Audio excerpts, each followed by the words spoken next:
56 নম্বর আয়াত, ওমা খালাকতুল জিন্না ওয়াল ইনসা ইল্লা লিয়াবুদুন। আল্লাহ রাব্বুল আলামিন মানব দানব, মানুষ জিন এই দুই জাতিকে সৃষ্টির মূল উদ্দেশ্যকে এটা এই আয়াতের মধ্যে তুলে ধরেছেন। উদ্দেশ্য কি বলেন? ইবাদত করা। কার ইবাদত করা? আল্লাহর ইবাদত করা, দাসত্ব করা।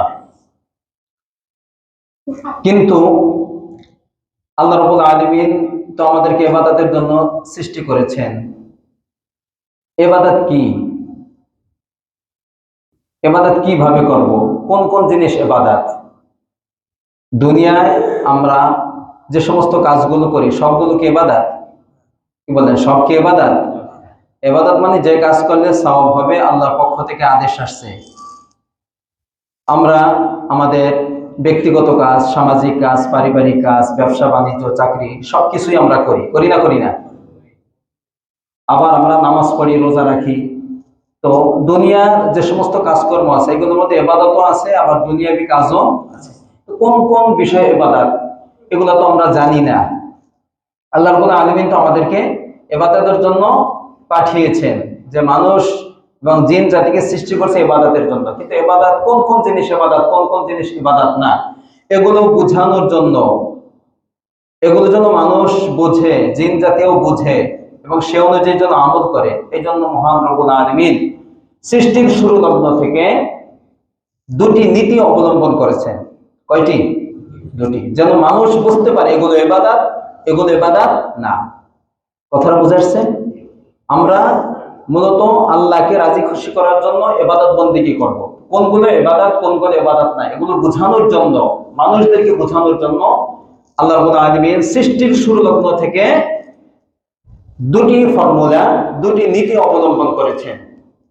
এর মধ্যে একটি হলো কোন কোন জিনিস ইবাদত এবং কিভাবে করবে সেগুলো বোঝানোর জন্য আল্লাহ রাব্বুল আলামিন আসমানি কিতাব নাযিল করেছেন। কি কিতাব? আসমানি কিতাব। আসমানি কিতাবের মধ্যে ডিটেইলস, পরিপূর্ণভাবে, বিস্তারিতভাবে বর্ণিত হয়েছে যে এগুলো ইবাদত, এগুলো আল্লাহ করতে আদেশ করেছেন, এগুলো আল্লাহ করতে নিষেধ করেছেন। স্পষ্টভাবে প্রত্যেকটি আসমানি কিতাবের মধ্যে আছে। কিন্তু আমরা তার আসমানি কিতাব ধরেন আমাদের নবী মুহাম্মদ রাসূলুল্লাহ সাল্লাল্লাহু আলাইহি ওয়াসাল্লামের উপরে এবং আমাদের কাছে যে আসমানি কিতাব পাঠানো হয়েছে, নাম কি? আল কোরআন। আমরা অনেকে পড়তেই জানি না, অর্থ তো জানি না, ব্যাখ্যা তো জানি না, তো কিভাবে বুঝবো কোনটা আদেশ কোনটা নিষেধ? বুঝতে পারবো? কথা বলেন। তো আসমানি কিতাব পাঠিয়েছেন, এই ইবাদত বন্দেগী আমরা কিভাবে করব, আমরা সমাজে কিভাবে চলবো, আল্লাহ কি কাজ করলে খুশি হবেন, কি কাজ করলে নারাজ হবেন, এগুলো আসমানি কিতাবের মধ্যে দেওয়া আছে।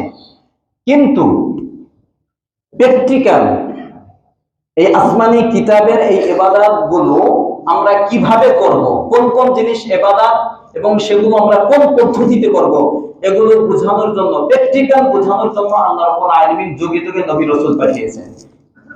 ফর্মুলা কয়টা? বলেন কয়টা?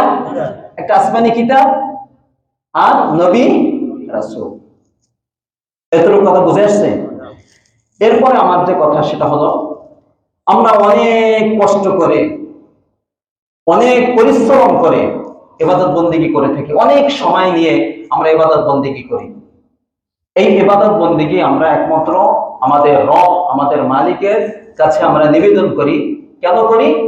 যেন তিনি আমাদের এর পরিবর্তে আখিরাতে আমাদের নেকি দান করেন, সওয়াব দান করেন। ঠিক নেবে? ঠিক বলেন।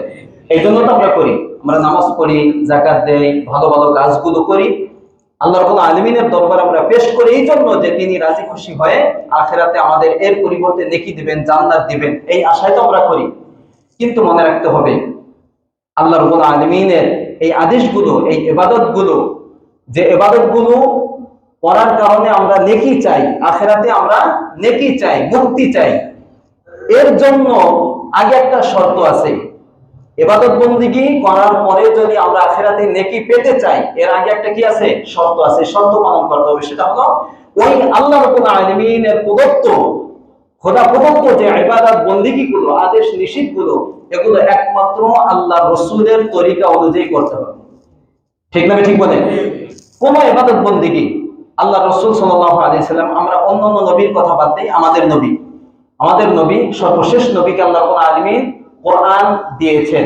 এই কোরআনের আদেশ নিষেধ সবগুলো আমরা করব, পালন করব, আমাদের মুক্তির জন্য দিয়েছেন। কিন্তু পদ্ধতি কি হবে বলেন? কোন পদ্ধতিতে করব? আর কথা বলেন না কেন আপনারা? কোন পদ্ধতিতে? আল্লাহ রাসূল সাল্লাল্লাহু আলাইহি ওয়াসাল্লামের বাতলি দেওয়া পদ্ধতিতে আমাদের করতে হবে। এর বাহিরে গেলে সেগুলো আল্লাহ রাব্বুল আলামিনের দরবারে গ্রহণযোগ্য হবে না। আল্লাহ রাব্বুল আলামিন নিজেই বলে দিয়েছেন সূরা আলে ইমরান, কুল ইন কুনতুম তুহিব্বুনাল্লাহ, আপনি বলে দিন, দুনিয়ার মানুষদেরকে, আল্লাহ রাসূলকে বলতেছে আপনি বলে দিন, দুনিয়ার সমস্ত মানুষ যদি আমি আল্লাহকে ভালোবাসতে চাই, ইবাদত বন্দেগী করে আমাকে খুশি করতে চাই, আমাকে ভালোবাসতে চাই, আল্লাহ রাব্বুল আলামিন বলতেছেন আমি যে ইবাদত বন্দেগী দিয়েছি, যে আদেশ নিষেধ দিয়েছি, এগুলো করে যদি আমি আল্লাহকে রাজি খুশি করতে চাই, তাহলে সকল মানুষকে বলে দিন ফাত্তাবিউনি, দুনিয়ার সকল মানুষ যেন আমার দেওয়া ইবাদত বন্দেগীর ক্ষেত্রে আপনাকে অনুসরণ করে। সুবহানাল্লাহ বলেন। কাকে? আল্লাহ রাসূলকে। এখান থেকে স্পষ্ট যে আল্লাহর দেওয়া ইবাদত বন্দেগী আদেশ নিষেধ আমরা করব, কিন্তু এর পদ্ধতি কি হবে? যারা বলেন কি হবে? আল্লাহ রাসূল সাল্লাল্লাহু আলাইহি ওয়াসাল্লাম তিনি মডেল, তার পদ্ধতির বাইরে গেলে সে ইবাদত আল্লাহ রাব্বুল আলামিনের দরবারে গ্রহণযোগ্য হবে না। সূরাতুন নাহল আয়াত 97, আল্লাহ রাব্বুল আলামিন এই আয়াতের মধ্যে বলেন মান আমিলা সালিহান মিন যাকারিন আও উনসা ওয়া হুয়া মুমিন ফালানুহইয়ান্নাহু হায়াতান তাইয়্যিবা ওয়া লানাজিজিয়ান্নাহুম আজরাহুম বিআহসানি মা কানু ইয়ামালুন। আল্লাহ রাব্বুল আলামিন বলেন যে চারটি শর্ত অনুযায়ী কোন ব্যক্তি যদি ইবাদত বন্দেগী করে, কয়টা মনে রাখবেন ভালো করে, বিস্তারিত বলা যাবে না, চারটি। এই চারটি শর্ত অনুযায়ী কোন ব্যক্তি যদি ইবাদত বন্দেগী করে, তাহলে তাকে দুনিয়া এবং আখিরাতে পবিত্র জীবন দান করা হবে। সুবহানাল্লাহ। এমন জীবন দান করা হবে যে জীবনে দুনিয়ায় থাকা অবস্থায় যদিও টাকা পয়সা নেই, কিন্তু মনের মধ্যে কোনো কষ্ট আসবে না, পেরেশানি আসবে না, এমন আল্লাহ রাব্বুল আলামিন দুনিয়ায় জীবন দান করবেন। আর আখিরাতে পবিত্র জীবনের অর্থ হলো তাকে আল্লাহ রাব্বুল আলামিন জান্নাত দান। কয়টা শর্ত? যত ইবাদত বন্দেগী আছে চার শর্ত অনুযায়ী। সূরা বনী ইসরাঈল 19 নম্বর আয়াতে একই কথা বলছে, ওমান আরাদাল আখিরাহ, যে ব্যক্তি আখিরাতের কল্যাণ চায়, আখিরাতের নেকি চায়, প্রতিদান চায়, ওয়া সাআলাহা সাইহা, আর এই প্রতিদান পাওয়ার জন্য সে চেষ্টা সাধনা করে, ইবাদত বন্দেগী করে, ও হুয়া মুমিন, সাথে সাথে সে মুমিন, ফাউলাইকা কানা সাইহুম মাশকুরা, তাহলে দুনিয়া এই ইবাদত বন্দেগী যা আখিরাতের জন্য যে করেছে এগুলো সব গৃহীত হবে, কবুল করা হবে। শর্ত কয়টা? চারটা। এক নম্বর, সমস্ত ইবাদত বন্দেগী করার জন্য প্রথম শর্ত ঈমান আনা লাগবে। কি আনা লাগবে? ঈমান আনা। ঈমান ছাড়া কোনো ইবাদত বন্দেগী কবুল হবে না। এক। দুই, ঈমান আনার পরে ভালো ভালো কাজ করতে হবে, আমলে সালেহ। কি কাজ করতে হবে? ভালো ভালো কাজ, নেকির কাজ, যে কাজ করলে সওয়াব পাওয়া যাবে। আল্লাহ রাসূল যা করতে বলেছেন, যা নিষেধ করেছেন সেগুলো থেকে বিরত থাকতে হবে, যা করতে বলেছেন তা করতে হবে, এটা ভালো কাজ। ঈমান আনার পরে 2 নম্বর শর্ত কি? ঈমান এনে বসে থাকবেন। এই চার শর্ত নিয়ে আলোচনা করলে এক জুমা লাগে। শুধু ঈমান এনে বসে থাকবেন হবে না। ঈমান আনার পরে কি কাজ করতে হবে? ভালো ভালো কাজ করতে হবে। 2 নম্বর, নেক আমল করার পরে তৃতীয় যে শর্ত হলো সেটা হলো এই নেক আমল যে করবেন এর মধ্যে ইখলাস থাকতে হবে। এই আমল যে আমি করবো কার জন্য? মানুষকে দেখানোর জন্য। আমার নামাজ, আমার যাকাত, আমার সাদকা, আমার হজ সবকিছু কার জন্য? আমার কথা। কুল ইন্না সালাতি ওয়া নুসুকি ওয়া মাহইয়ায়া ওয়া মামাতি লিল্লাহি রাব্বিল আলামিন। আমার হায়াত, মওত, আমার নামাজ, আমার কুরবানি, আমার সবকিছু একমাত্র কার জন্য? আল্লাহর জন্য। এটা না হইলে আপনার ঈমানও আছে, নেক আমলও করছেন, কিন্তু আল্লাহর জন্য করে নাই, গ্রহণযোগ্য হবে না, অ্যাকসেপ্ট হবে না, এটা আল্লাহর রাব্বুল আলামিন। ঠিক আছে? তো প্রত্যেকটা নিয়ে ভিন্ন ভিন্ন আলোচনা করা দরকার। সবচেয়ে আজকে যেটা মূল পয়েন্ট সেটা হলো 4 নম্বর শর্ত। এই ঈমান আনার পরে আমি যে নেক আমলগুলো করব, এই নেক আমল কার জন্য করব? আল্লাহর জন্য। এই 3 শর্ত যদি আল্লাহ রাসূল সাল্লাল্লাহু আলাইহি ওয়াসাল্লামের তরিকা অনুযায়ী হয় তাহলে গ্রহণযোগ্য হবে। ঈমান আনছেন, নেক আমলও করছেন, তারপরে আল্লাহর জন্যই করছেন, কিন্তু তরিকা ভিন্ন। কি ভিন্ন? তরিকা ভিন্ন। আমার পীরের দেখানো তরিকা, আমার মন যেটা চেয়েছে সেই তরিকা অনুযায়ী আমি নামাজ পড়ছি, সেই তরিকা অনুযায়ী আমি আমল করছি, হবে? আল্লাহ রাব্বুল আলামিন আল্লাহ রাসূলকে যেভাবে বলছেন যে এইভাবে আল্লাহ রাসূল সাল্লাল্লাহু আলাইহি ওয়াসাল্লাম যেভাবে আমাদেরকে দেখিয়েছেন সেই পদ্ধতিতে আমাদেরকে কি করতে হবে? আমল করতে হবে। এছাড়া কোন আমল আল্লাহ রাব্বুল আলামিনের দরবারে গ্রহণযোগ্য হবে না। তাহলে মোট কথা হলো যে আখিরাতে যদি আমরা মুক্তি পেতে চাই তাহলে দুনিয়ায় কয়টা শর্ত মানতে হবে? চারটা। ঈমান আনতে হবে, নেক আমল করতে হবে, এই নেক আমলগুলো আল্লাহর জন্য করতে হবে, এবং আর এই নেক আমলগুলো কোন পদ্ধতিতে করতে হবে? আল্লাহ রাসূলের দেখানো পদ্ধতিতে করতে হবে, এর বাহিরে করলে হবে না। সাথে সাথে একটা কথা বলি, কাল কিয়ামতের ময়দানে এমন কিছু লোক আল্লাহ রাব্বুল আলামিনের দরবারে উপস্থিত হবে যাদের আমল নাম একেবারে খালি থাকবে, অথচ দুনিয়ায় অনেক নেক আমল করছে, অনেক ভালো ভালো কাজ করছে, বছরে 5 দিন ব্যতীত পুরো বছরই রোজা রাখে, তাহাজ্জুদ মিস যায় না, কোন নফল ইবাদত বন্দেগী ফরজ কোনটাই মিস হয় না, কিন্তু কাল কিয়ামতের ময়দানে যখন সে উঠবে দেখবে তার আমলনামা পুরোটাই ফাঁকা, কিছুই নাই। বিশ্বাস হয় না? কথা বলেন, বিশ্বাস হয় না? হয় না? আল্লাহ রাব্বুল আলামিন সূরা কাহাফের 103 104 বিভিন্ন আয়াতের মধ্যে এই কথাগুলো বলছেন। আল্লাহ রাব্বুল আলামিন আল্লাহ রাসূলকে বলছেন, কুল, আপনি বলে দিন, হাল নুনাব্বিউকুম বিল আখসারিনা আমালা। আল্লাহ রাসূলকে বলতেছেন, আপনি আপনার দুনিয়ার সমস্ত মানুষদেরকে জানিয়ে দিন, আমি কি তোমাদেরকে আমলের দিক থেকে ক্ষতিগ্রস্ত, অর্থাৎ আমল করছে কিন্তু কোনো কাজ হয় নাই, এমন লোকদের সংবাদ আমি তোমাদেরকে দিব? হাল নুনাব্বিউকুম বিল আখসারিনা আমালা, আমলের দিক থেকে ক্ষতিগ্রস্ত এই সমস্ত লোকদের সংবাদ আমি তোমাদেরকে দিব। তারা কারা? আল্লাযীনা দাল্লা সা'য়ুহুম ফিল হায়াতিদ দুনিয়া, যারা দুনিয়ায় আল্লাহকে পাওয়ার জন্য অনেক কাজ করেছে কিন্তু সমস্ত কাজ দুনিয়ায় ব্যর্থ প্রমাণিত হয়েছে, কোনটাই কবুল হয়নি। অহুম ইয়াহসাবুন আন্নাহুম ইউহসিনুনা সুনআ, অথচ মৃত্যুর আগ পর্যন্ত এই ভালো ভালো কাজ যে করেছে সে ধারণা করত যে আমি অনেক ভালো ভালো কাজ করেছি, কিন্তু কাল কিয়ামতের ময়দানে গিয়ে দেখবে কোন আমল আল্লাহ রাব্বুল আলামিনের দরবারে গ্রহণযোগ্য হয় নাই, পুরো আমলনামা শুধু ফাঁকা ফাঁকা।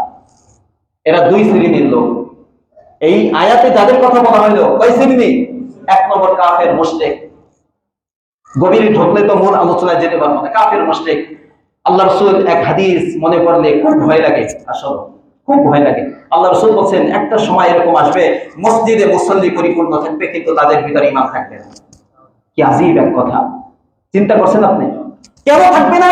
আল্লাহ রাসূল অন্য হাদিসের মধ্যে বলেন, শেষ জামানায় এমন এক সময় আসবে ইউসবিহুর রাজুলুল মুমিনা ওয়া ইউমসি কাফিরা, সকালে এই ব্যক্তি মুমিন থাকবে, বিকালে কাফের হবে, বিকালে মুমিন, সকালে কাফের। কি বিশ্বাস হয় না? এই জামানা কি চলতেছে না চলতেছে না?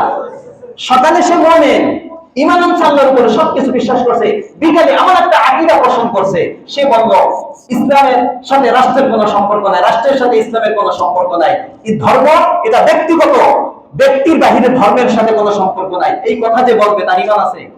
এই কথা অধিকাংশ মানুষ বিশ্বাস করে। এরকম অনেক বিশ্বাস আছে।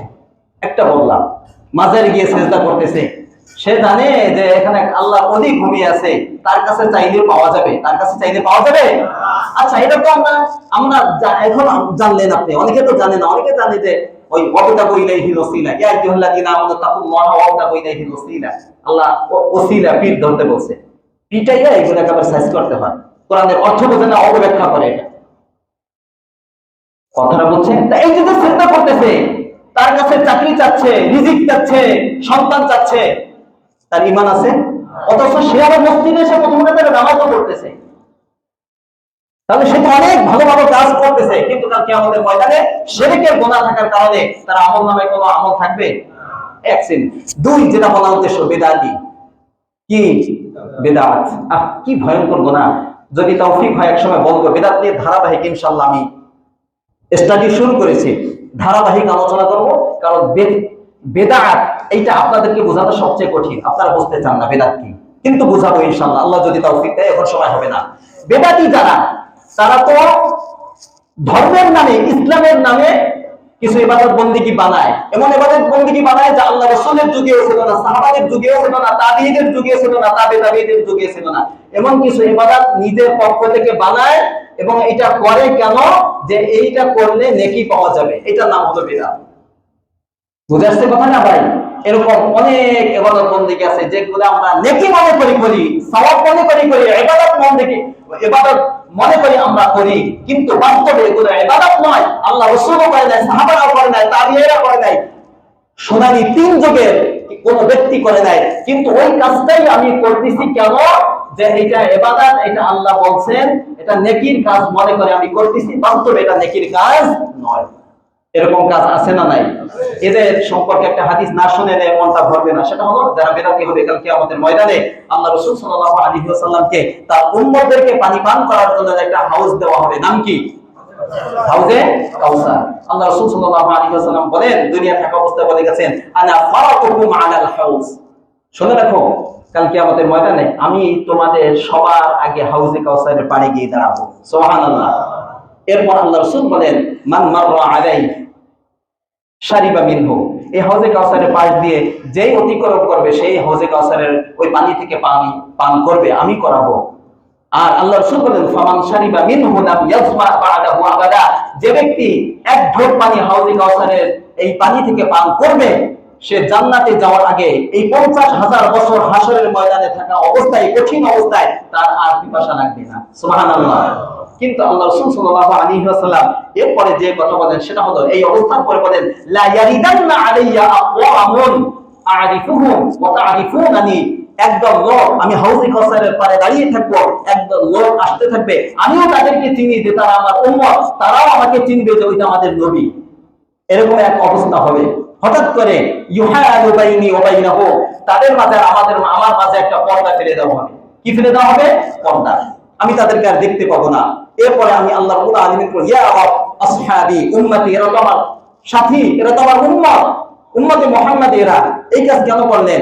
আল্লাহ রাব্বুল আলামিন উপর থেকে আওয়াজ দিবেন, ইয়া রাসূলুল্লাহ, আল্লাহ রাব্বুল আলামিন বলবেন, ইন্নাকা লা তাদরি মা আহদাসু বা'দাকা, আপনি জানেন না আপনার ইন্তেকালের পরে এরা আপনার নামে, ধর্মের নামে, ইসলামের নামে নতুন নতুন অনেক জিনিস আবিষ্কার করেছে, এগুলো আপনি জানেন না। এই সমস্ত লোক হলো তারা। তখন আল্লাহ রাসূল বলেন, আকুল, আমি বলবো, সুহকান সুহকান লিমান গায়্যার বাদি, এই সমস্ত লোক তোরা আমার এখান থেকে দূর হ, দূর হ, দূর হ, তোদের জন্য আজ হাউজে কাউসারের পানি কপালে নেই, এটা পান করতে পারবি না। কেন? আমার ইন্তেকালের পরে আমি যেটা করি নাই সেটা আমার নামে, ইসলামের নামে, ধর্মের নামে তোরা আবিষ্কার করেছিস। ভয়ঙ্কর একটা আওয়াজ, একটা হাদিস আপনাদেরকে শুনাইলাম। এই জন্য আমরা যত ইবাদত বন্দেগী করব, এটা ইবাদত থেকে কি থাকতে হবে? মুক্ত থাকতে হবে। ঠিক তো ইনশাআল্লাহ? আমরা ইবাদত গুলো, আমরা যত ইবাদত বন্দেগী করব না, বিদআত থেকে মুক্ত থাকতে হবে। কি থেকে? বিদআত থেকে মুক্ত থাকতে হবে। বিদআত থেকে যদি আমাদের ইবাদত মুক্ত না থাকে, তাহলে এই ইবাদত কোনো কাজে আসবে। তাহলে আমরা কিভাবে জানবো কোনটা বিদআত, কোনটা বিদআত না? কোন ইবাদত কোন সিস্টেমে করলে সুন্নাত তরিকা হবে, কোন ইবাদত কোন সিস্টেমে করলে এটা বিদআতের পদ্ধতিতে হবে, এটা আমরা কাদের কাছ থেকে জানবো? জোরে জোরে বলেন, কাদের কাছ থেকে? আচ্ছা, আপনারা যদি মনে করেন না আমাদের এই মসজিদের একজন ইমাম, তিনি আমাদেরকে সঠিক কথা বলেন, তিনি যে কথাগুলো বলেন কোরআন হাদিস থেকে যাচাই বাছাই করে সঠিক কথাগুলো বলেন, তাহলে আমি এখান থেকে, যদি আপনারা মনে করেন, তাহলে আমি এখান থেকে ইবাদত বন্দেগী সম্পর্কে যে দিক নির্দেশনা দিব সেটাকে আপনারা মানবেন? সত্যি মানবেন? আমার মনে করা কোনো কথা আমি আজকে বলবো না, সামনেও বলবো না, কখনো বলবো না আমি। আচ্ছা, এই বিদআতকে সামনে রেখে একটা মাসালা, সেটা হলো এই আজকে সন্ধ্যার পরে যে রাত আসতেছে, নাম কি? শবে বরাত। ধরেন এটা কোনো সমস্যা নেই বলা, লাইলাতুল নিসফি মিন শাবান হাদিসের ভাষায়। এই রাত নিয়ে দুই ধরনের প্রান্তিকতা আমাদের সমাজের মধ্যে বিরাজ করে। কয় ধরনের? দুই ধরনের। কেউ এই রাত নিয়ে বেশি বাড়াবাড়ি করে। কি করে? বেশি বাড়াবাড়ি করে। আর কেউ এই রাতকে একেবারে অস্বীকার করে, তাদেরকে ছানাছাড়ি বলা হয়। একদল এই রাতকে কেন্দ্র করে বেশি ইবাদতের নামে অনেক জিনিস বাড়িয়ে এই রাতের মধ্যে তারা ঢুকায়। আর কিছু লোক আছে যে এই রাতকে তারা মানতেই চায় না। এই দুটোটার নামই বিদআত। বুঝাচ্ছে? বিদআতের একটা সঙ্গে আছে, হুয়া জিয়াদা আবি নুকসা মিনহু আল হাদাসান বাদা সাহাবা। দ্বীনের নামে, ইসলামের নামে, ধর্মের নামে কিছু বাড়ানো, কিছু কমানো, যেটা আল্লাহ রাসূল করেন নাই, সাহাবায়ে কিরাম করেন নাই, এগুলোর নাম কি? বিদআত। কাজে বাড়াবাড়ির নামও বিদআত, ছাড়াছাড়ির নামও কি? বিদআত। তো আমি আজকে আপনাদের সামনে শবে বরাত সম্পর্কে, লাইলাতুল নিসফি মিন শাবান সম্পর্কে একটা ইনসাফপূর্ণ, ভারসাম্যপূর্ণ একটা অবস্থান আপনাদের সামনে আমি তুলে ধরবো। আমি আজকে যেটা তুলে ধরবো এইটা অনুযায়ী যে সামনের রাত আসতেছে, এই রাতটাকে আমরা ওই অনুযায়ী কাটাইতে পারবো? ওয়াদা করতে পারেন আমার সাথে? প্রথমে আসেন, যারা বাড়াবাড়ি করে এদের মধ্যে, যারা বাড়াবাড়ি করে এদের নাম এখানে বলার কোনো দরকার নাই, আমরা আপনাদেরকে বুঝাবো, সেই বুঝ অনুযায়ী আপনারা আমল করবেন।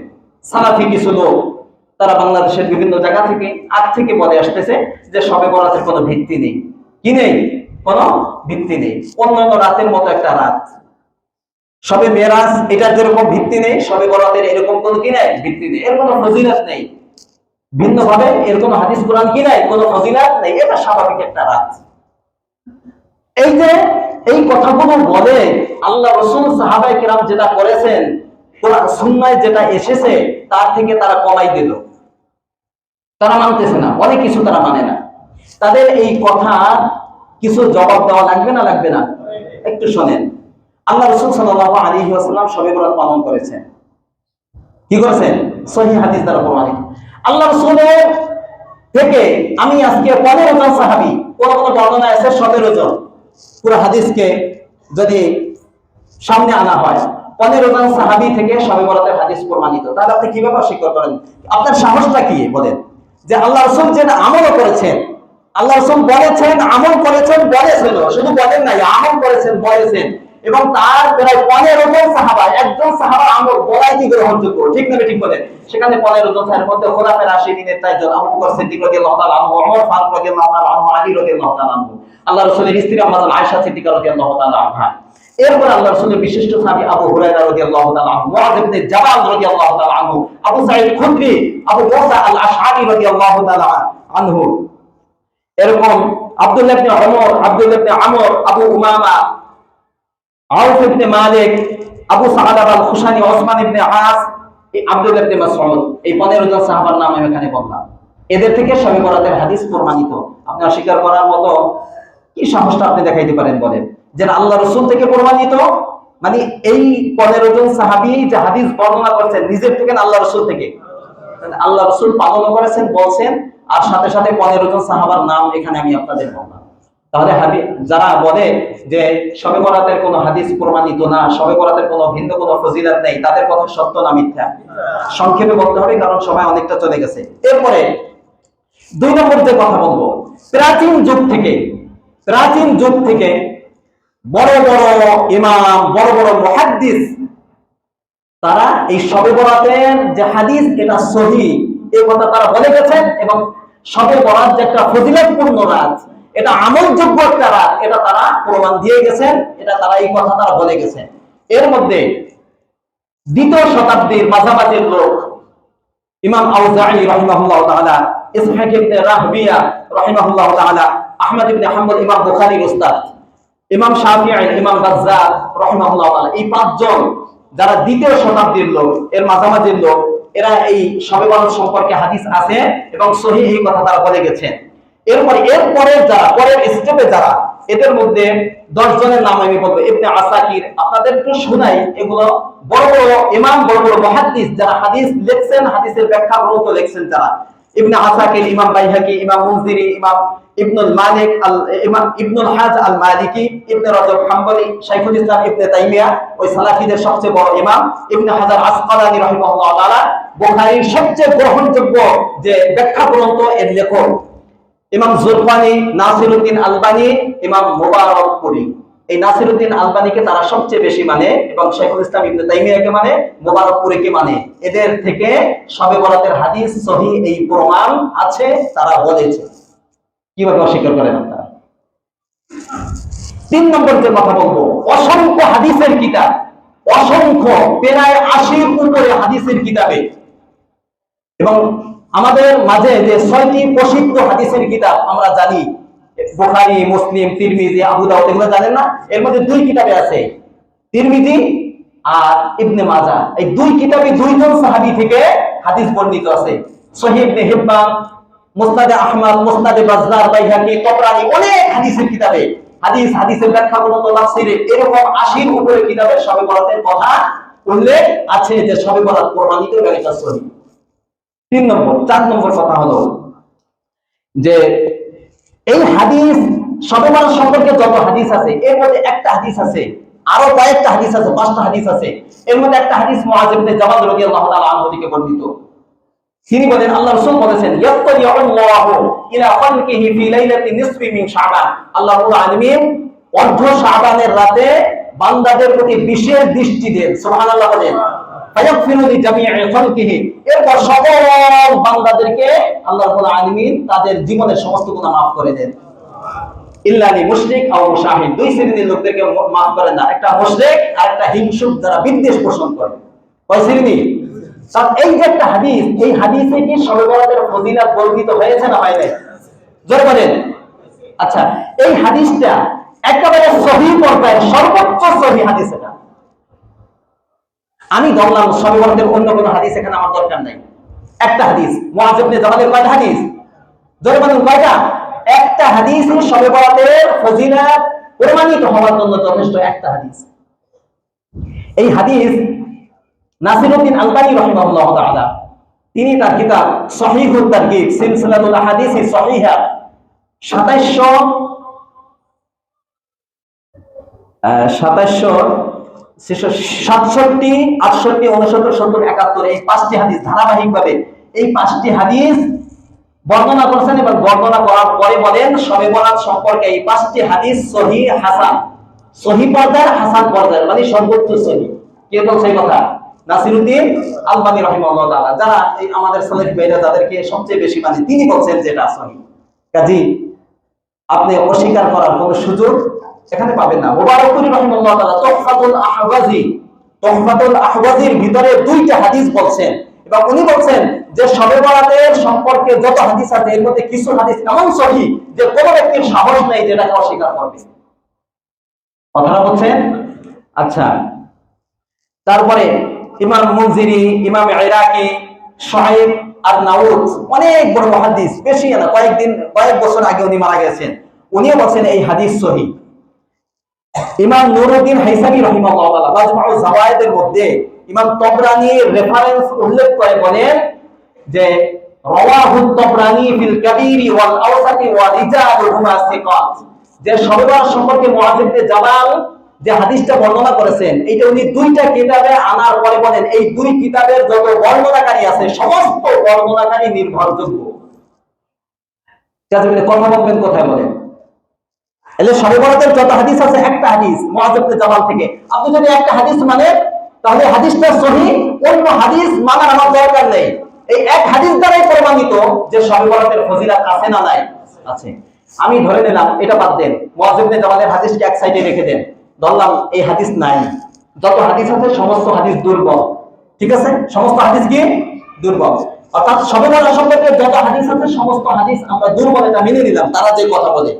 আচ্ছা, সমস্ত মুহাদ্দিস এবং ইমামদের একটা স্বীকৃত নিয়ম আছে, সিদ্ধান্ত আছে, সেটা হলো যে ফজিলতের ক্ষেত্রে শর্ত সাপেক্ষে এই দুর্বল হাদিস দ্বারা ফজিলত প্রমাণিত হয়। কথাটা বোঝাচ্ছে? হাদিস দুর্বল কিন্তু শর্ত সাপেক্ষে ফজিলতের ক্ষেত্রে এই দুর্বল হাদিস আমলযোগ্য, গ্রহণযোগ্য, ফজিলতের ক্ষেত্রে হাদিস মানা যায়।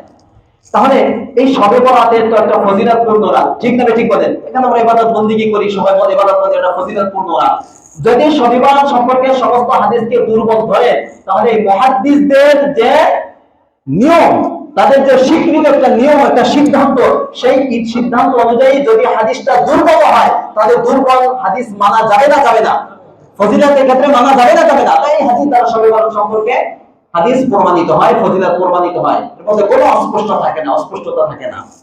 এরপরে কথা হলো, সেটা হলো যে এই মুহাদ্দিসদের আরেকটা স্বীকৃত সিদ্ধান্ত আছে, নিয়ম আছে, সেটা হলো যে একটা ক্ষেত্রে যদি একাধিক হাদিস থাকে এবং সমস্ত হাদিস যদি দুর্বল থাকে তাহলে সমস্ত দুর্বল হাদিস মিলে তখন আর দুর্বলতা থাকে না, সেটা সহিহ হয়ে যায়।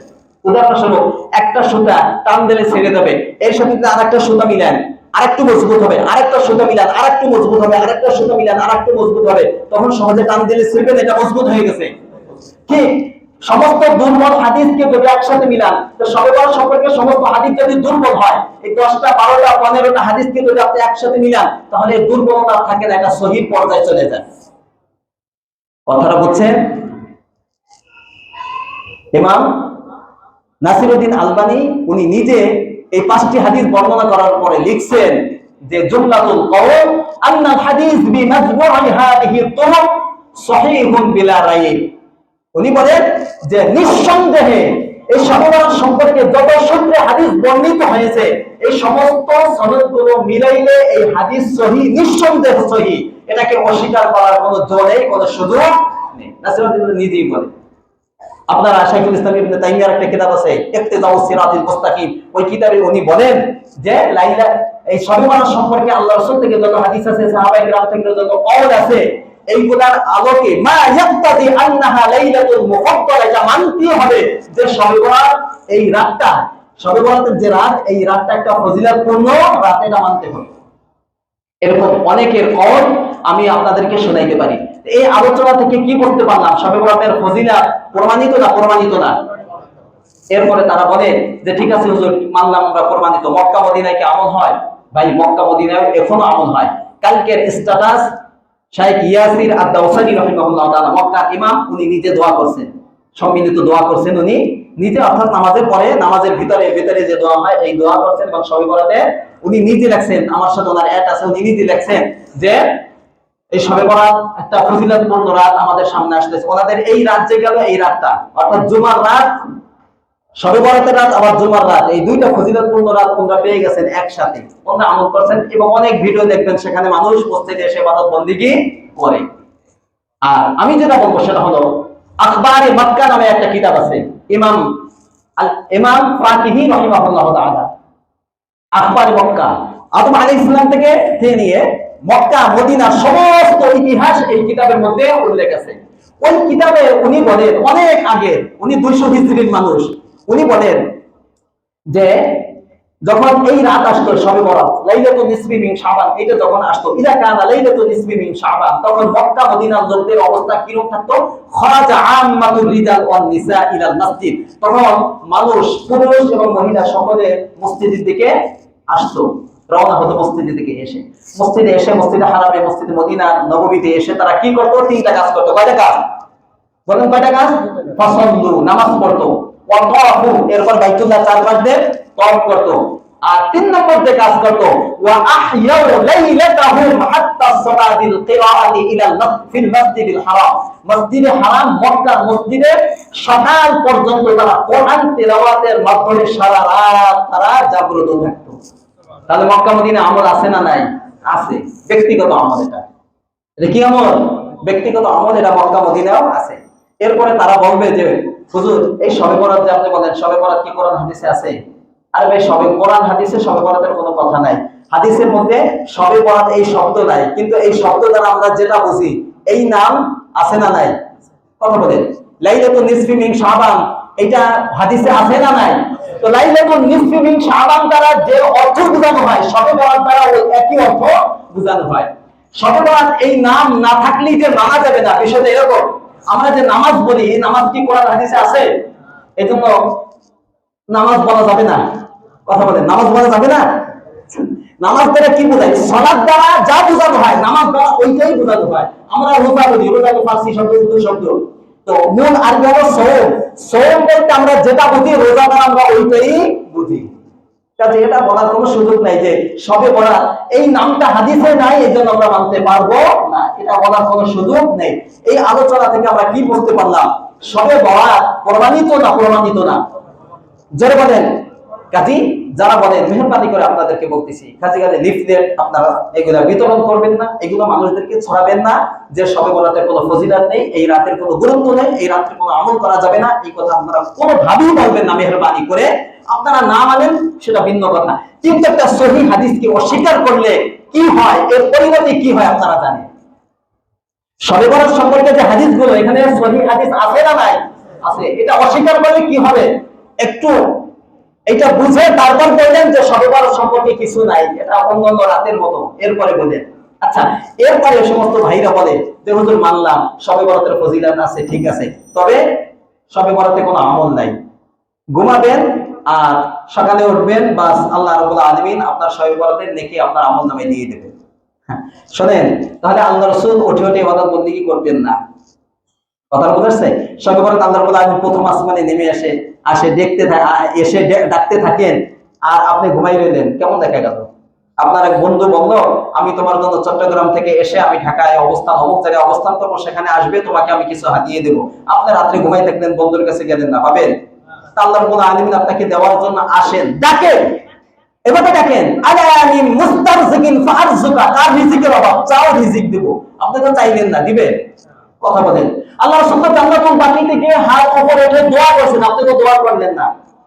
আল্লাহ রাসূল সাল্লাল্লাহু আলাইহি ওয়াসাল্লাম বলেন যে এই রাতে আল্লাহ রাব্বুল আলামিন ফায়াগফিরু লিল মুস্তাগফিরিন, যারা ক্ষমা চায় তাদেরকে ক্ষমা করেন, ওয়া ইয়ারহামু লিল মুস্তারহিমিন, আর যারা দয়া চায় তাদেরকে দয়া দেন। না অটোমেটিক দেন? আর কথা বলেন না, এমনি দেন না, চাওয়ার পরে দেন। তাহলে কিভাবে বললেন যে আমল নাই? আল্লাহ রাসূল তো এমন দীর্ঘ নামাজ পড়ছেন, আম্মা জান আয়েশা সিদ্দিকা রাদিয়াল্লাহু তাআলা আনহা মনে করছেন আল্লাহ রাসূল ইন্তেকাল হয়ে গেছেন, পা ধরে নাড়া দিয়েছেন, নড়ে উঠছে। এরপরে সিজদা থেকে উঠে আল্লাহ রাসূল বললেন, আয়েশা, হুমায়রা, তুমি কি মনে করছো যে আল্লাহ রাসূল তোমার উপর জুলুম করবে, তোমার হক নষ্ট করবে, এটা কি তুমি মনে করছো? আল্লাহ রাসূল, ইয়া রাসূলুল্লাহ, না, এটা আমি মনে করি নাই। এত দীর্ঘ সিজদা আপনি দিয়েছেন, আমি মনে করছি আপনি ইন্তেকাল করছেন, এই জন্য একটু আমি নাড়া দিয়ে দেখলাম। আল্লাহ রাসূল বলেন, তুমি জানো এই রাতটা কোন রাত? এই রাতটা কোন রাত তুমি জানো? এরপরে এই কথাগুলো আল্লাহ রাসূল বললেন। আর জান্নাতুল বাকির যে হাদিস, ওই হাদিসের মধ্যে আল্লাহ রাসূল বলেন, এই রাতে আল্লাহ রাব্বুল আলামিন মক্কার একটা গোত্র আছে, কালব গোত্র, মদিনা একটা গোত্র, কালব গোত্র, তারা ছাগল পালতো, ছাগলের পাল। আল্লাহ রাব্বুল আলামিন বলেন, ওই গোত্রে যে পরিমাণ ছাগল আছে, ওই ছাগলের শরীরে যত পশম আছে, এর চেয়ে বেশি সংখ্যক মানুষদেরকে আল্লাহ রাব্বুল আলামিন এই রাতে মাফ করে দেন। আল্লাহ রাসূল নামাজ পড়ছেন, দীর্ঘ সিজদা দিয়েছেন, দোয়া করছেন এবং চাইতে বলছেন, তাহলে আমল নাই? কথা বলেন, আমল আছে।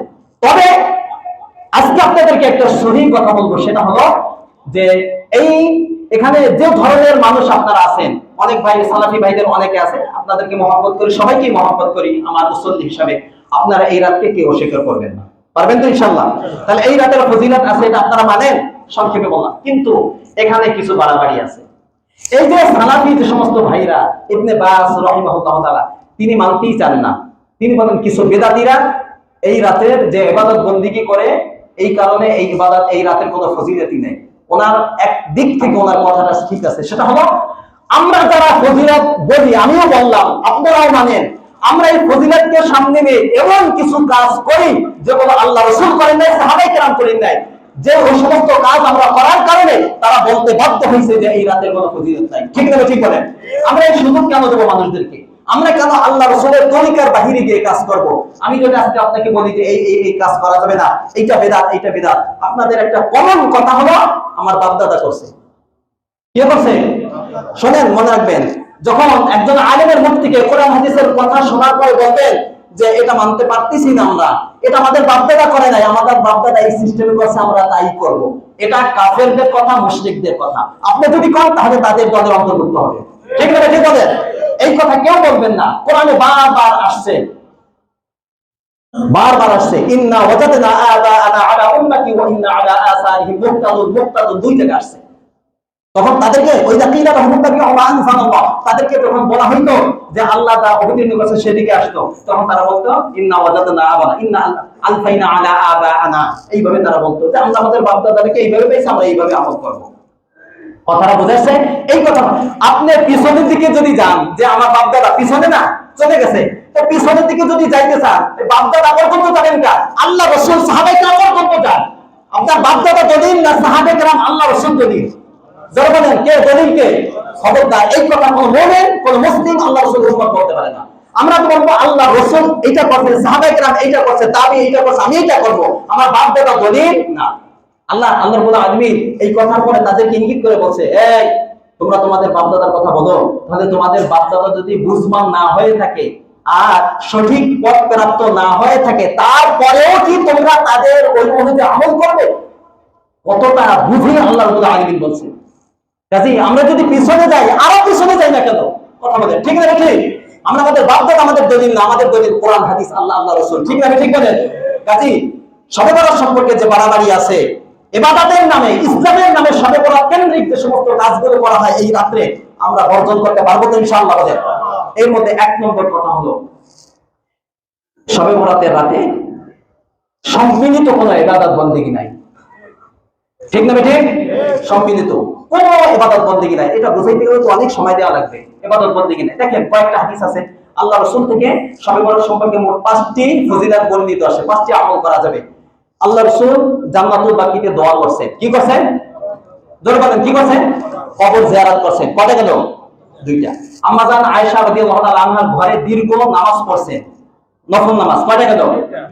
কয়টা? 3টা গেল। এই 3টা স্পষ্ট, একেবারে স্পষ্ট পাওয়া যায়। আর অন্যভাবে পাওয়া যায় যে এই রাত্রে ক্ষমা চাওয়া। কি চাওয়া? ক্ষমা চাওয়া। বেশি বেশি ক্ষমা চাওয়া আল্লাহ রাব্বুল আলামিনের দরবারে, বেশি বেশি দয়া চাওয়া। ঠিক আছে, এইগুলা পাওয়া যায়।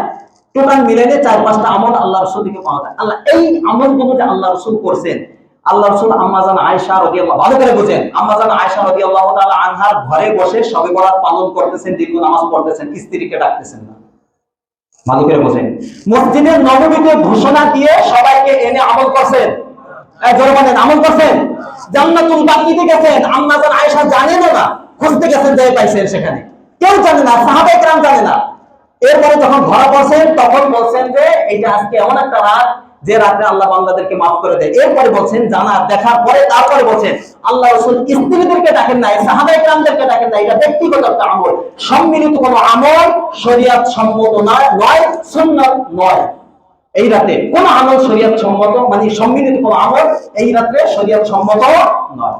কথা বুঝাচ্ছে? কাজে এই রাতের আমল, কোন আমলটা ব্যক্তিগত আমল। কি আমল বলেন? ব্যক্তিগত আমল, একাকী আমল। আল্লাহ রাসূল করেছেন, সাহাবায়ে কেরাম করেছেন, ব্যক্তিগতভাবে করেছেন। একটা হাদিস যদি দেখাইতে পারেন এই মেম্বারের মধ্যে যদি বলবো না যে মসজিদের নববীতে সম্মিলিত হয়ে আমরা কি কি কাজ করি সম্মিলিত ইবাদত বন্দেগী, যেমন বয়ান করি। আমরা কি করি? বয়ান করি। বয়ানের পরে আবার বলি, বিশেষ করে এক নামাজ পড়েন আপনারা, এই 8 টাকা নামাজ, এরপরে জিকির করি, এরপরে মোনাজাত করি। এই 4টা। আর কিছু কিছু জায়গা আছে মাইক লাগিয়ে সারা রাত কোরআন তেলাওয়াত করে। ঠিক না ঠিক বলেন? সারা রাত কোরআন তেলাওয়াত করে এগুলা তারা। আর কিছু কিছু জায়গা আছে সারা রাত ওয়াজ চলতেই থাকে। এই যে যে সম্মিলিত কিছু ইবাদত, এগুলো কোরআন হাদিস দ্বারা প্রমাণিত না। আল্লাহ রাসূল এইভাবে শবে বরাত পালন করেন নাই, সাহাবায়ে কেরাম করেন নাই, তাবিঈ করেন নাই, তাবিঈ করেন নাই। এখন আপনি বলবেন তাহলে এখান থেকে বোঝা গেল যে সম্মিলিত ভাবে একসাথে মিলে ঘোষণা দিয়ে এনে, অনেক জায়গায় ঘোষণা দেয় আজকে রাত্রে বয়ান হবে, দোয়া হবে, নফল ইবাদত বন্দেগী হবে, জিকির হবে, সবাই আসবেন, এরকম করব। আমরা এখান থেকে কোনো ঘোষণা নেই। হ্যাঁ, এই যে সম্মিলিত যেটা করা হয়, বয়ান করা হয়, সম্মিলিত মুনাজাত করা হয়, এরপরে জিকির আজকার করা হয়, আরো যে সমস্ত একত্রিত সবাই মিলে ইমাম মুসল্লি সবাই মিলে যেটা করা হয়, এটা সুন্নাত সম্মত নয়। যেটা সুন্নাত নয়, যেটা আল্লাহ রাসূল করেন নাই, সাহাবারা করেন নাই, তাবিঈ করেন নাই, দিন যুগে নাই, সেটা আমি আপনি করতে পারবো? বলেন করবেন?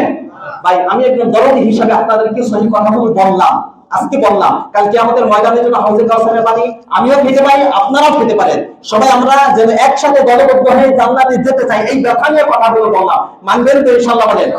যদি বন্ধ করে দেই কোনো সমস্যা আছে? আচ্ছা, কিন্তু কথা হলো আগে করছি, বলবেন হুজুর আপনি তো আগে করছেন, আগে কোনদিন আমি ঘোষণা দেইনি যে বয়ান করব, আসছেন, সেক্ষেত্রে দেখি যে আপনারা এলোমেলো করেন। তো দুই একটা কোরআনের কথা যদি বলি তাহলে আপনারা এলোমেলো হবেন না, কথা শুনবেন, তাহলে গল্প গুজব করেন, রাস্তায় ঘোরাফেরা করেন, এই নিয়তে করছি। কিন্তু এই রাতের কোনো আমলের নিয়তে আমি কোনদিন বয়ান করি নাই। আর কিছু আছে কমিটি না করলে অনেক সমস্যা হয়, অনেক মুসল্লিরা সমালোচনা হয়, হয় না? হয় না? বলেন। এটা থেকে বাঁচার জন্য কিছু করা লাগছে, আস্তে আস্তে এগুলো কমাই দেবো, পারবো তো ইনশাআল্লাহ? আমরা এগুলো সুন্নাত মনে করবো না। হ্যাঁ, এসে গেছে, ঘোষণা নেই, এসে গেছে, এগুলো করতেছে, দুইটা কোরআনের কথা কিছু আমল বলে শেষ করে দিলাম, এরপর যার যার ইবাদত বন্দেগী করবেন। ঠিক আছে তো ইনশাআল্লাহ? কাজে এটা থেকে আমাদেরকে বের হয়ে আসতে হবে। এরপরে যেটা, সেটা হলো অল্প সময়ের মধ্যে একটু 2-3 মিনিট সময় নেব। এই রাতে যেটা হয় সেটা হলো, এই যে কিছু রাত আছে শবে বরাত, শবে কদর, কিছু আল্লাহর বান্দা আছে যে আগে থেকে গুনাহ যা ইচ্ছা তাই কর। ধরুন শবে বরাত আসবে, মুক্তির রাত, শবে কদর আসবে, সব গুনাহ আল্লাহর কাছে ক্ষমা চেয়ে মাফ করিয়ে দেব। এটা তামাশা ছাড়া আর কিছু না। ঠিক না ঠিক? আপনি আল্লাহকে ধোঁকা দিতে চান, আল্লাহকে বোকা বানাইতে চান, আগে আকাম করবেন, পরেও করবেন, আর রাত্রে সব ইবাদত বন্দেগী মাফ করিয়ে নেবেন, সমস্ত গুনাহ মাফ করিয়ে নেবেন। এই সুযোগ আছে। মনে রাখবেন, আল্লাহ যেরকম দয়ালু, আল্লাহ তেমন কঠোর।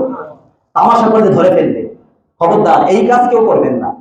এই কাজ যেন, এই প্রবণতা যেন কারো ভিতরে না থাকে। একটা কথা। 2 নম্বর কথা হলো এই লাইলাতুল বরাতকে অর্থাৎ শবে বরাতকে অনেকে শবে কদর মনে করে, শবে কদরের চেয়ে বেশি ফজিলতপূর্ণ মনে করে। কিভাবে? কারণ শবে কদরের যে লোক হয় এর যে কয়েক গুণ বেশি লোক হয় শবে বরাতে। ঠিক না ঠিক বলেন? ঠিক না ঠিক বলেন? সমস্ত শবে বরাত মিলাইলেও শবে কদরের সমান হবে না। এই জন্য এটা মনে করবেন না, আপনি ইবাদত কোন দিকে করেন, কিন্তু এটা মনে করা যাবে না। সবচেয়ে গুরুত্ব দিতে হবে শবে কদরকে। আর অনেকে এই শবে বরাতকে ভাগ্য রজনী মনে করে, ভাগ্য বন্টন হয়। নাউজুবিল্লাহ বলেন। এই রাত্রে ভাগ্য বন্টন হয় না। শবে বরাতের অর্থাৎ শবে বালা আতুল, এইটার অর্থ হলো মুক্তির রাত। কি রাত? মুক্তি। অর্থাৎ আপনি মাফ চাবেন, আপনার জিন্দেগীর সমস্ত গুনাহ আল্লাহ রাব্বুল আলামিন মাফ করে দেবেন। এটা মুক্তির রাত। এই জন্য এটা মনে করা কোনোভাবেই যাবে না। একটা ধারণা। আরেকটা ধারণা হলো এই রাতে ভালো খাবার যদি কোনো ব্যক্তি খায়, ভালো আমল করে, তাহলে সারা বছর ভালো খাবার খেতে পারবে, ভালো আমল করতে পারবে। এরকম একটা ধারণা আমাদের মাঝে, মা বোনদের মাঝে আছে না নাই? জোরে বলেন, আছে না নাই? শুনেন, আমরা নাস্তিকদেরকে কথা বলার সুযোগ করে দিই আমরা। এই যে পয়েন্টটা বললাম, এটা হলো যে হিন্দুদের একটা পূজা আছে লক্ষ্মী পূজা, একটা কনসেপ্ট, তাদের একটা ধারণা। এটা তাদের লক্ষ্মী পূজা এটা আছে যে ওই সময় ভালো করে খাইলে, ভালো কিছু করলে সারা বছর তাদেরকে ভালো রাখবেন। কে ভালো রাখবেন সেটা আল্লাহই জানে। কথা বল, ইসলামে এরকম কোনো সুযোগ নেই যে এক রাত্রে একদিনে ভালো খাইলে সারা বছর ভালো খাবে। এরপরে দেখা গেল এক ব্যক্তি শবে বরাতে ভালো খাইছে, শবে বরাতে ভালো আমল করছে, কিন্তু কয়েক মাস পরে দেখা গেল ভালো পায় না। এরকম আছে না নাই?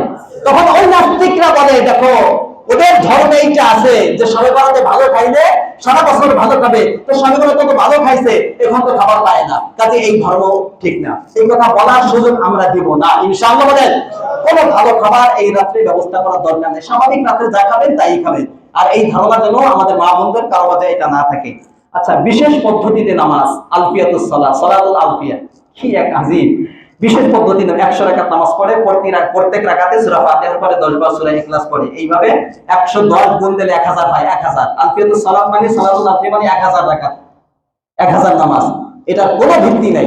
শবে বরাত অন্যান্য যেরকম নফল নামাজ, ঠিক এই রাত্রেও ওই রকম 2 রাকাত করে আমি নফল নামাজ পড়ি। শবে বরাতের কোনো নামাজ না, আমি নফল 2 রাকাত নফল নামাজ পড়তেছি, বাস এইভাবে আপনি নামাজ পড়তে থাকবেন। এই ধরনের নামাজ পড়া যাবে না। দলবদ্ধ হয়ে মহিলা পুরুষ কবর জিয়ারত করা জায়েজ আছে? জয় বলেন, জায়েজ আছে না? কবর জিয়ারত আল্লাহ রাসূল শবে বরাতে করছেন কয়দিন? একা করছেন, একবার করছেন। সুন্নাত হলো আপনি জীবনে শবে বরাতে যদি কবর জিয়ারত করতে চান, একা করবেন কয়বার? একবার, বেশি আপনি যাইতে পারবেন। আল্লাহ রাসূল কয়বার গেছেন? একবার গেছেন। সারা জীবনে শবে বরাতে একবার যাবেন, তাও একা যাবেন। আর যদি একবার যাই থাকেন আর যাবেন না, যদি আল্লাহ রাসূলের পদাঙ্ক অনুসরণ করতে চান। ঠিক আছে তো?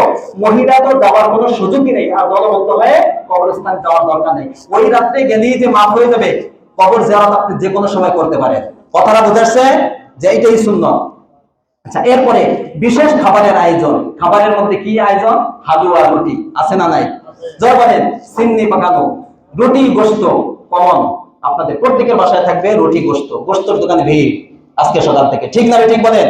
বাস্তব হালুয়া, রুটি, সিন্নি, জিলাপি। এই মসজিদে ঘোষণা দিয়ে দিলাম, কোন ধরনের জিলাপি, মিষ্টি কেউ আনবেন না আজকে রাতে।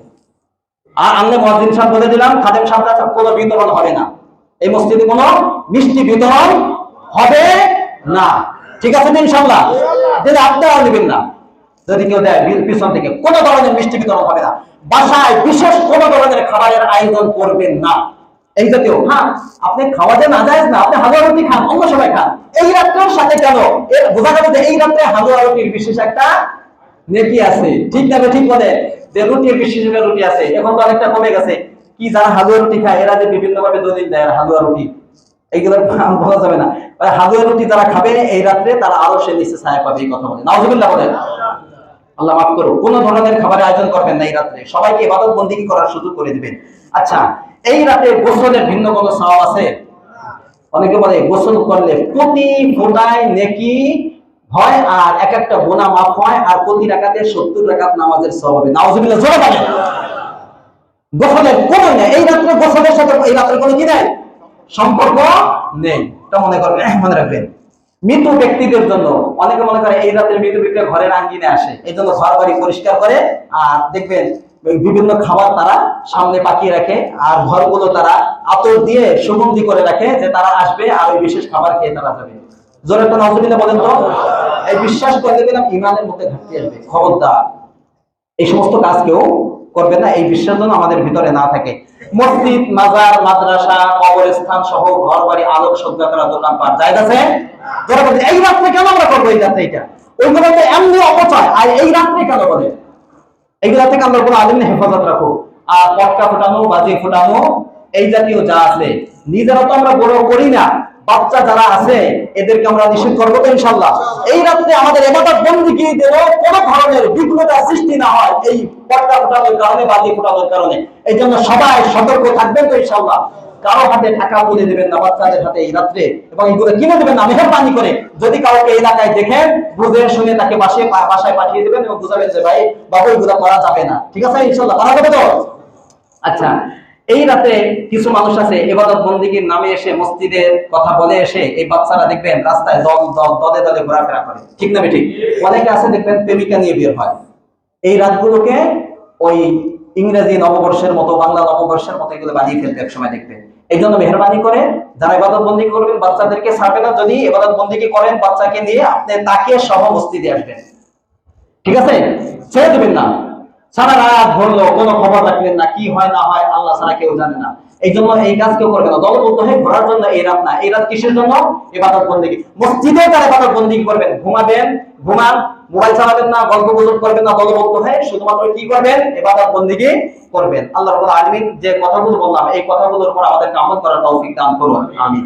আর যাদেরকে ক্ষমা করা হয় না এই রাত্রে, এক মিনিটে যাদেরকে ক্ষমা করা হয় না, তারা যদি এই অপরাধ আমার ভিতরে থাকে, এই রাত আসার আগে মাপ চেয়ে আল্লাহর কাছে মাপ চেয়ে, বা পিতামাতা যাদের হক আছে তাদের কাছে মাপ চেয়ে গুনাহ মুক্ত হয়ে যদি এই রাত শুরু করেন তাহলে নেকি পাবেন, না হলে নেকি পাবেন না। এর মধ্যে মুশরিক যারা শিরকের সাথে জড়িত তওবা করেন, মাপ চান, না হলে এই রাত্রে কোনো আমল গ্রহণযোগ্য হবে না। মুশরিক, হিংসুক যারা, হিংসা বিদ্বেষ যাদের ভিতরে আছে, চেনেন তো এটা? হিংসা বিদ্বেষ যাদের ভিতরে আছে, যেমন একদল লোক যারা এখন ইস্তেমা করতেছে, এদের একটা হিংসা বিদ্বেষ আছে কাদের প্রতি? আলেমদের প্রতি, আছে না নাই বলেন?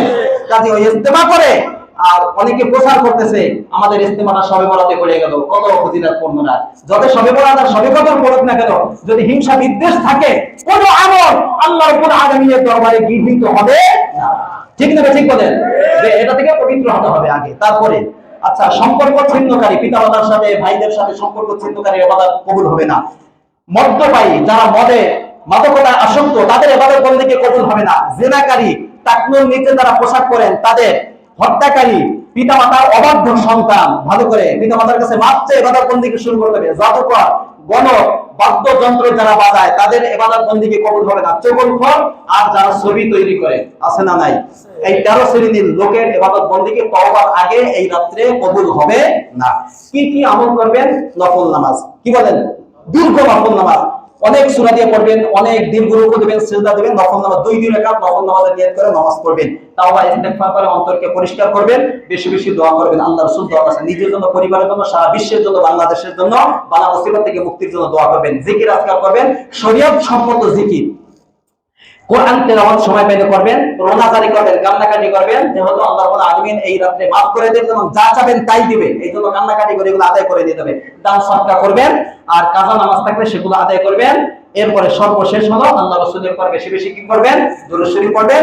সর্বশেষ এশারের নামাজ জামাত, ফজরের নামাজ জামাত, মির্জারে সারা রাত ইবাদত বন্দেগী করলেন, এর আগে ঘুমাই গেলেন, রাত এবার সকাল 12টায় উঠলেন, ফজরের নামাজ নাই, এই রাত্রের ইবাদত কোনো কাজে আসে নাই। সমস্ত নফল ইবাদত সব মিলাইলেও 2 রাকাত ফরজের সমপরিমাণ হবে না। মেহেরবানি করে যদি ইবাদত বন্দেগী করতে না পারেন, ফজরের নামাজ জামাতে পড়বেন, এশারের নামাজ জামাতে পড়বেন, পুরো রাত ঘুমান, দেখি আল্লাহ আপনাকে যতটুকু দেওয়া দিয়ে দেবেন। আর যদি ইবাদত বন্দেগী করেন, মেহেরবানি করে ফজরের নামাজ জামাতে পড়তেই হবে, আর এশারের নামাজে কি পড়বেন? আল্লাহ রাব্বুল আলামিন আমাদের সকলকে এই রাতের যে সঠিক সিদ্ধান্ত, ইনসাফপূর্ণ সিদ্ধান্ত, আল্লাহ রাসূলের সুন্নাত যেটা, এটা আপনাদের সামনে ব্যক্ত করলাম। আল্লাহ রাব্বুল আলামিন আমাদের সকলকে এই অনুযায়ী রাতটি কাটানোর তৌফিক দান করুন। ওয়া আখিরু দাওয়ানা আলহামদুলিল্লাহি রাব্বিল আলামিন। একটু যেহেতু বেশি, একটু বসেন, যেহেতু সময় হয়ে গেছে, আর একটু নেই ভাই, এখন তো রাত দিন বড় হয়ে গেছে, একটু নেব, কষ্ট নেবেন? একটু নেই, সেটা হলো বন্ধ করেন। আমাদের ভাই 3টা